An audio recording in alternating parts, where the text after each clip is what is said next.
Chevella bus ప్రమాదం ఇంకా మనందరి కళ్ళ ముందు మెదులుతూనే ఉంది.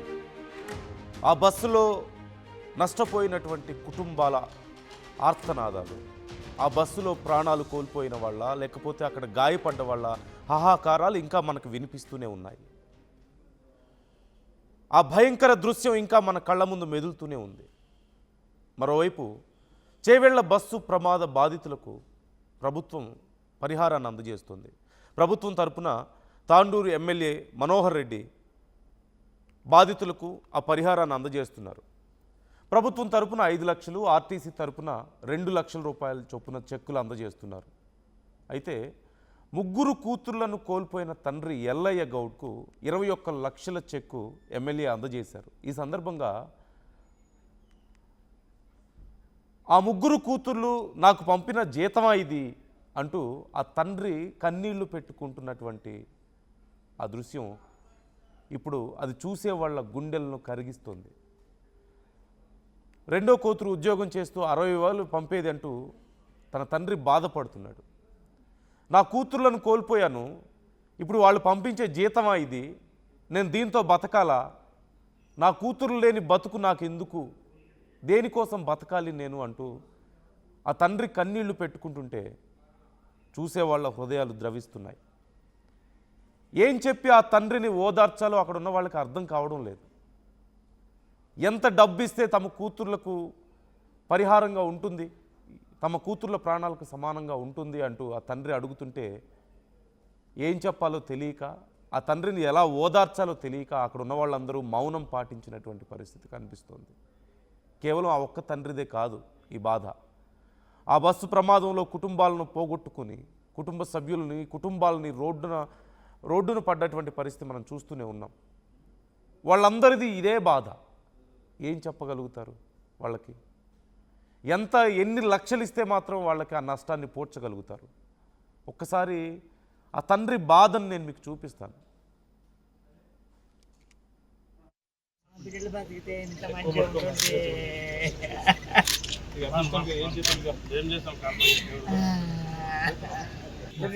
జీతం ఇచ్చిపోయినా పడలా, వాళ్ళు పోయి పడలా, జీతం ఇచ్చినా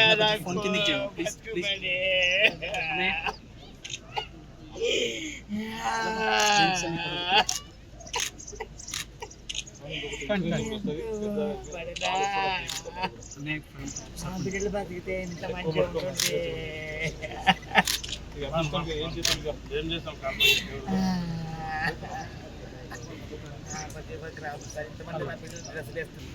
అందుకేందు సార్ ముగ్గురు ఒక్కరైనా ఉంటే సార్ అంటే కూడా ఎవరు తీసుకోకపోతే ఇద్దరు ఒకటేసారి ఎత్తుకపోతారా సార్?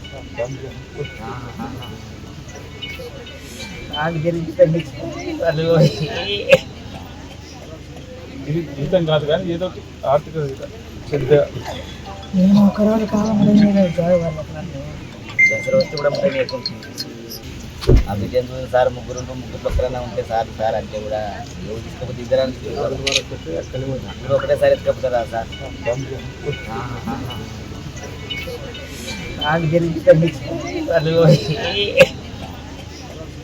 ఇది జీతం కాదు కానీ ఏదో ఆర్థిక ఆ తండ్రిని ఏం చెప్పి ఓదార్చగలుగుతాం ఎవరైనా? 4 కూతుర్లు, పెద్ద కూతురికి పెళ్ళైపోయింది, రీసెంట్గానే పెళ్ళయింది. మరొక 3 కూతుర్లు మంచి చదువులు చదువుకున్నారు. ఇప్పటికే ఒక కూతురు ఉద్యోగం చేస్తుంది, ఒక కూతురు MBA చేస్తుంది, మరో కూతురు డిగ్రీ చేస్తుంది. చేతికి అందించినటువంటి పిల్లలు ఇన్నేళ్లుగా అల్లారు ముద్దుగా పెంచుకొని చేతికి అందొచ్చినటువంటి పిల్లలు చివరికి ఇలా విగత జీవులై తన కళ్ళ ముందు కనపడితే ఆ తండ్రి గుండె ఎలా తట్టుకోగలుగుతుందో ఒక్కసారి మనం ఆలోచించవచ్చు. ఎంత బాధను అనుభవించుంటాడు. ఈ మధ్యనే ఇంట్లో శుభకార్యం జరిగింది, పెద్ద కూతురికి పెళ్లి జరిగింది. ప్లాన్ చేసుకుని ఉంటాడు కదా, రెండో కూతురికి ఇదిగో నెక్స్ట్ ఇయర్ చేయాలి, మూడో కూతురికి అప్పుడు చేయాలి, ఇలా చేయాలి, అలాంటి అల్లుళ్ళని తీసుకురావాలి, వాళ్ళ కాపురాలు ఇలా ఉండాలి, మనవళ్ళు మనవరాళ్ళు, ఒక పండగ వాతావరణాన్ని ఊహించుకొని ఉంటాడు కదా ఆ తండ్రి. చిన్నప్పటి నుంచి పడ్డ కష్టాన్ని అంతా మర్చిపోయే సమయం కదా ఇది. కూతుర్లు జాబ్ చేస్తున్నారు, ఇప్పుడిప్పుడే ఎర్న్ చేస్తున్నారు. తాను గౌరవంగా 10 మందిలో తన కూతుర్లను బాగా చదివించి ప్రయోజకుల్ని చేశానన్నటువంటి ఆ గర్వాన్ని చాటుకునేటువంటి సమయం కదా. ఈ సమయంలో ఈ బస్సు ప్రమాదం రూపంలో మృత్యువు వాళ్ళ కుటుంబాన్ని రోడ్డున పడేసినటువంటి పరిస్థితి కనిపిస్తుంది. వాళ్ళ కుటుంబం చితికిపోయింది. కేవలం ఈ తండ్రిది మాత్రమే కాదు, ఆ రోజు జరిగినటువంటి ప్రమాదంలో అక్కడ ఉన్నటువంటి ఆ భయానకమైనటువంటి దృశ్యాలు ఇంకా మన కళ్ళ ముందు కదులుతూనే ఉన్నాయి. నుజ్జైనటువంటి బస్సు, లారీ భాగాలు, విపరీతమైనటువంటి గాయాలతో కాళ్ళు చేతులు విరిగి కొంతమంది, రక్తం ఓడుతూ కొంతమంది, చిన్న పిల్లలు సైతం అక్కడ ప్రాణాలు కోల్పోతే బిడ్డల్ని కోల్పోయినటువంటి తల్లిదండ్రుల ఏడుపులు ఒకవైపు, ఎంత భయానకమైనటువంటి దృశ్యాలు ఆ రోజు మనం చూసాము, ఇంకా మన కళ్ళ ముందు మెదులుతూనే ఉన్నాయి. వాళ్ళకి ఇప్పుడు ప్రభుత్వం ఈ నష్టపరిహారాన్ని అందజేసే ప్రయత్నం చేస్తుంది. ప్రభుత్వం తరపున, ఆర్టీసీ తరపున. బట్ ఇలాంటి ఘటనలు రెగ్యులర్గా జరుగుతున్నాయి. ఈరోజు మనం చూసాం ఒడిశా ఆర్టీసీ బస్ ఘటన, రాత్రి మనం చూసాము. అలాగే చేవెళ్ల ఘటన చూసాం, అంతకుముందు కర్నూలు ఘటన చూసాం. దేశవ్యాప్తంగా ఎన్నో ఘటనలు జరుగుతున్నాయి. బట్ ఈ మధ్య కాలంలో తెలుగు రాష్ట్రాల్లో ఇలాంటి భయానక ఘటనలు రిపీటెడ్గా జరుగుతున్నాయి. There should be something, some kind of exercise ఇవన్నీ జరగకుండా ఉండేందుకు. ఘటన జరిగిన 4 రోజులు ఏదో హడావుడి చేస్తే సరిపోదు. ప్రభుత్వాలు ఇప్పటికైనా కళ్ళు తెరవాలి. పదుల కుటుంబాలు, ప్రతి ఘటన జరిగిన ప్రతిసారి కొన్ని పదుల కుటుంబాలు రోడ్డున పడుతున్నాయి. పదుల సంఖ్యలో ప్రాణాలు కోల్పోతుంటే, కుటుంబాలు రోడ్డున పడుతుంటే ఇది ఇలాగే కొనసాగకూడదు. Government should open their eyes. ఆ 4 రోజులు హడావుడి చేయడం కాదు. ప్రాబ్లం ఎక్కడుంది? రోడ్ల మీద గుంతల కారణం అని చెప్పేసి మొన్న చేవెళ్ల ఘటనకు సంబంధించి చెప్తున్నారు. గుంతలను తప్పించబోయి బస్సే వచ్చి మమ్మల్ని గుద్దిందని చెప్పేసి డ్రైవర్, లారీ వాళ్ళు చెప్తున్నారు. లేదు, లారీయే ఓవర్లోడ్ కారణంగా వచ్చి మాకు ఢీకొట్టిందని చెప్పేసి బస్సులో ఉన్న వాళ్ళు చెప్తున్నారు, అధికారులు చెప్తున్నారు. అసలు రోడ్ల మీద గుంతలే దీనికి కారణం అని చెప్పేసి మరికొందరు అంటున్నారు. లేదు, అటు లారీ ఓవర్లోడ్ ఉంది, ఇటు బస్సు కూడా ఓవర్లోడ్ ఉందని చెప్పి మరికొందరు చెప్తున్నారు. ఎన్ని కారణాలు చెప్పినా, ఎన్ని లెక్కలు వేసుకున్నా రోడ్డున పడ్డ కుటుంబాలకు జరిగిన నష్టాన్ని ఎవరు పూడ్చలేరు. మీరిచ్చే 5 లక్షలు 7 లక్షలు ఆ కుటుంబాలను ఉద్ధరించవు, వాళ్ళ ప్రాణాలకి సమానం కావు. మొన్న మధ్య ఒక బీజేపీ నాయకులు మాట్లాడుతున్నారు, ఆ గుంతలుంటే స్లోగా వెళ్తారు, గుంతలు లేకనే స్పీడ్గా వెళ్ళి యాక్సిడెంట్స్ అవుతున్నాయని చెప్పి మాట్లాడుతున్నారు. ఒక బీజేపీ నాయకుడు, ఒక ప్రముఖ నాయకుడు. ఏం చెప్పగలం? ఏదో ఒక సివియర్ యాక్షన్ ఉండాలి ప్రభుత్వాల నుంచి. There must be some change. Maybe this is time to change. ఇలాంటి విషయాల్లో మార్పు జరగాల్సిన అవసరం ఉంది. పబ్లిక్ ట్రాన్స్పోర్టేషన్ విషయంలో కొన్ని మార్పులు చేయాల్సిన అవసరం ఉంది, కొంత ప్రక్షాళన చేయాల్సిన అవసరం ఉందని ఇవన్నీ మీకు సూచిస్తున్నాయి. ఇప్పటికి కూడా కళ్ళు తెరవలేదా?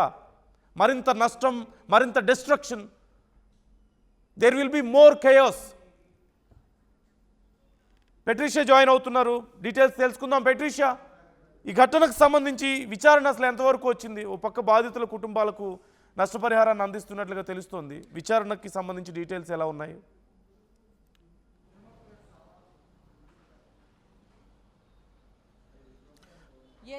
ఏవేళ బస్సు ప్రమాదం ఇప్పటికీ మనం మర్చిపోలేము.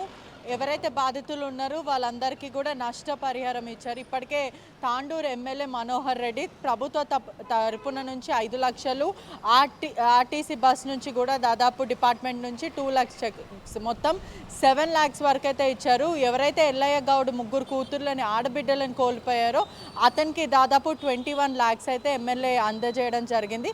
ముగ్గురు కూతుర్లు కూడా పంపించిన జీతమా ఇదంటూ కూడా వెక్కి గుండెలు పగలేలాగా అతను ఏడ్చాడు. మరోవైపు రెండో కూతురు కూడా 60,000 వరకు నాకు ఇచ్చేవాళ్ళు, అసలు నాకు డబ్బు అవసరం కూడా లేదు, వాళ్ళు సుఖంగా ఉంటే చాలు అని ఎంతో అల్లారు ముద్దుగా ఆ ముగ్గురు ఆడబిడ్డలను పెంచుకున్నాను నేను, కానీ దేవుడు ఏంటి నాకు ఇంత శిక్ష వేశారంటూ కూడా ఆ కుటుంబ సభ్యులు ఎంతో ఆవేదన వ్యక్తం చేస్తున్నారు. మరోవైపు చేవేళ్ల నుంచి వికారాబాద్ వెళ్ళే రోడ్ అంతా కూడా సింగిల్ లైన్ రోడ్. గతంలో జరిగిన యాక్సిడెంట్లు కూడా ఎన్నో చోటు చేసుకున్నాయి. మొత్తం మీద ఆ రోడ్ అంతా కూడా రాళ్ళు, రోతులు, రప్పలు, మర్రి చెట్లతో కానీ చాలా కష్టంగా మనుషులు వెళ్ళాలన్నా ఏదైనా బస్సు లారీ పెద్ద పెద్ద ట్రక్స్ వెళ్ళాలన్నా కూడా ఇబ్బంది అయ్యే వాతావరణంలో అయితే ప్రస్తుతం ఆ రోడ్స్ ఉంటాయి. గతంలో కూడా అనేకసార్లు దాదాపు 500 మంది పైన ఆ రోడ్లో చనిపోయారు. లాస్ట్ డిసెంబర్లో మొత్తం మీద 7 చనిపోయారు. మొన్నటికి మొన్న 21 మంది వరకు చనిపోయారు. మొత్తం ఇవంతా చూసుకుంటే కూడా ప్రభుత్వ నిర్లక్ష్యం అయితే ఖచ్చితంగా కనిపిస్తుంది.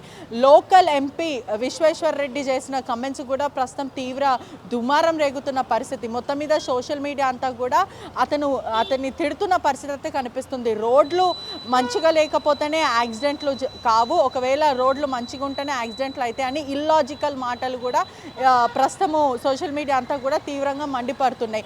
ఒకవైపు ప్రభుత్వం నుంచి ఓట్లు అడగడానికి కానీ ఏదైతే ఏ లోకల్ లీడర్ అయినా కూడా మరోవైపు ఇప్పుడున్న ప్రభుత్వం నుంచి గతంలో ఉన్న కాంగ్రెస్ పార్టీ వాళ్ళే కానీ లేకపోతే లోకల్ ఎంపీ కానీ వీళ్ళందరూ ఓట్లు అడిగేటప్పుడు రోడ్లు బాగు చేస్తాం, మీ బ్రతుకులు బాగుపడతాయి ఇట్లాంటి మాటలు మాట్లాడారు. కానీ ఇటువంటి యాక్సిడెంట్ వచ్చినప్పుడు ఎటువంటి కాషన్ కానీ ప్రికాషన్స్ కానీ ఎందుకు తీసుకోరంటూ కూడా ప్రజలు మండిపడుతున్న పరిస్థితి కనిపిస్తుంది. మొత్తం మీద ఆ కుటుంబంలో అయితే విషాద ఛాయలు నెలకొన్న పరిస్థితి. 3 చేతికొచ్చిన ఆడపిల్లలు చనిపోవడం అనేది చాలా బాధాకరమైన విషయం. 2 పిల్లలు కూడా వాళ్ళ తల్లిదండ్రులను కోల్పోయారు. ఇలా అనేక కుటుంబాలు రోడ్డు మీద పడుతున్న పరిస్థితి. లాస్ట్ డిసెంబర్లో కూడా 7 మెంబర్స్ చనిపోయారు. చావులు అవుతూ ఉన్నాయి. ఒక పండగకి వెళ్ళాలన్నా పబ్బానికి వెళ్ళాలన్నా కూడా ఇబ్బంది అయిన వాతావరణము. అట్లీస్ట్ ఆ ఊర్లో పిల్లనిద్దామంటే కూడా దిక్కు దివాన లేదు. పిల్లనివ్వడం పక్కన పెడితే చావులు అవుతున్నాయి. ఇది ఖచ్చితంగా చనిపోవడం కన్నా ఇది హత్యల కిందనే భావించాలంటూ కూడా అనేక మంది మాట్లాడుతున్న సిచ్యువేషన్. మొత్తం మీద ఇదంతా ప్రభుత్వం ఖచ్చితంగా మేల్కోవాలి. మరోవైపు కాషన్స్ రోడ్లు బాగు చేయడం, ఆ గుంతలు కానీ లేకపోతే అక్కడున్న ఏరియాస్ అంతా కూడా డెవలప్ చేయాల్సిన బాధ్యత అయితే ఉంది. ఇప్పటికైనా ప్రభుత్వం కళ్ళు తెరుచుకొని అసలు ఏం జరుగుతుందని చూస్తారా లేకపోతే ఇదే నిర్లక్ష్యం వల్ల ఇంకా చావులు వీరే హత్య చేస్తారనేది కూడా మొత్తం మీద తెలుస్తుంది. Right. Thank you Patricia, thanks for the details. ఈ ఘటనకు సంబంధించి డిఫరెంట్ ఒపీనియన్స్ మనం చూస్తున్నాం. ఓ పక్క లారీలో ఉన్నటువంటి ఆ డ్రైవర్ వాళ్ళేమో బస్సు వల్లే ఈ ప్రమాదం జరిగింది, ఆ గుంతలను తప్పించబోయి వచ్చి లారీ మీదకు దూసుకొచ్చిందని వాళ్ళు చెప్తున్నారు. మరోవైపు లేదు, లారీ ఓవర్లోడ్ అయి ఉంది, దానివల్ల కంట్రోల్ అవ్వలేదు ఆ గుంతల్లో, అందుకని బస్సు మీదకు వచ్చిందని చెప్పేసి మరి కొంతమంది మాట్లాడుతున్నారు. ఇలా డిఫరెంట్ ఒపీనియన్స్ మనకు కనిపిస్తున్నాయి. పోలీసుల నుంచి ఇంకా ఎగ్జాక్ట్ దీనికి సంబంధించి అసలు విచారణలో ఏం బయటపడిందనేది తెలియాల్సి ఉంది. అసలు ఇవన్నీ కూడా కాదు, గుంతలు ఉండడమే అసలు ప్రమాదానికి కారణం అని చెప్పి మరికొంతమంది అంటున్నారు. ఇవన్నీ ఒక ఎత్తు అయితే ఇట్స్ ల్యాక్ ఆఫ్ కంట్రోల్ ఇక్కడ మనకు క్లియర్గా కనిపిస్తుంది. అంటే లారీలు ఎంత ఓవర్లోడ్లో వెళ్తున్నా ఎవరు పట్టించుకోరు, రోడ్ల మీద ఎన్ని గుంతలు ఉన్నా ఎవరు పట్టించుకోరు. And of course some times అది ఆర్టీసీ బస్ అయినా ప్రైవేట్ ట్రావెల్స్ అయినా సరే ఓవర్లోడ్, ప్రజలు ఎక్కువ ఉండాల్సిన దానికంటే ఎక్కువ మంది ప్రయాణికులు ఎక్కినా లేకపోతే వాళ్ళు ఎంత ర్యాష్గా డ్రైవ్ చేసినా there is no one to care about that. ఏదో ఒక కారణంతో ఏదో ఒక ప్రమాదం జరుగుతుంది, పదుల సంఖ్యలో ప్రాణాలు పోతున్నాయి, పదుల సంఖ్యలో కుటుంబాలు రోడ్డున పడుతున్నాయి. 4 రోజులు there will be chaos in 2 states. అధికారులు ఆ 4 రోజులు హడావుడి చేస్తారు. ఆ తర్వాత మళ్ళీ యాజ్ యూజువల్ మళ్ళీ ఇంకొక 1 వీక్కో 10 డేస్కో మరొక ప్రమాదం, మరొకసారి same situation. There is no value for people's lifes. ఇక్కడ ఏదో డబ్బులు ఇచ్చేశారు, కాంపన్సేషన్ ఇచ్చేశారు, ప్రతిపక్షాలు వచ్చేసి మాట్లాడతాయి గుంతలు ఉన్నాయి, ప్రభుత్వం చేత కావడం లేదని. అంతకుముందు ప్రభుత్వాల్లో ఉన్న ప్రతిపక్షాలు ఇప్పుడు మాట్లాడేది, మళ్ళీ ఇప్పుడు కొత్తగా ఏదో ప్రత్యక్షమైనట్టు అక్కడ గుంతలు. సో సిస్టంలో ఖచ్చితంగా చేంజ్ అవసరం ఇలాంటి విషయాల్లో. ముఖ్యంగా పబ్లిక్ ట్రాన్స్పోర్టేషన్ విషయంలో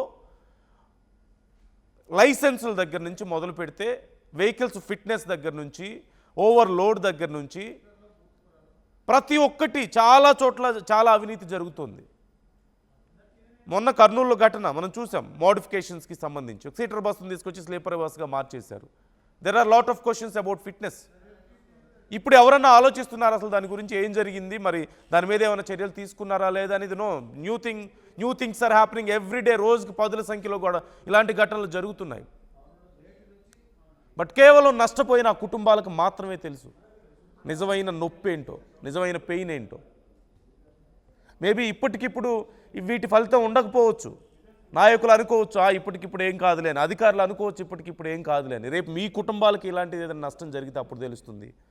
ఆర్ ప్రజలు ఖచ్చితంగా వాళ్ళ అభిప్రాయాలను వ్యక్తం చేసే టైంలో వ్యక్తం చేస్తారు, చేసే పద్ధతులు. అప్పుడు దాకా వెయిట్ చేస్తే చివరికి నష్టపోవాల్సి వస్తుంది. సో మీ అభిప్రాయాలు ఎలా ఉన్నాయి ఈ ఘటనల పట్ల? ఎవరో ఒకరిని బ్లేమ్ చేసి ఎవరో ఒకరి మీద ఇద్దరి మీద చర్యలు తీసుకొని ఆ యాజమాన్యాల మీదో లేకపోతే ఆ డ్రైవర్ మీదో కొంత కాంపన్సేషన్ ఇస్తే సరిపోతుందా?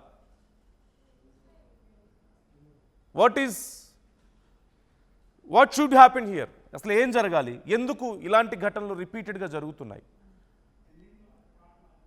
మళ్ళీ ఏం ఏం చర్యలు తీసుకోవాల్సిన అవసరం ఉంది ఇలాంటి విషయాల్లో ఇలాంటి ఘటనలు మళ్ళీ జరగకుండా ఉండాలంటే ఏం మార్పు రావాల్సిన అవసరం ఉంది?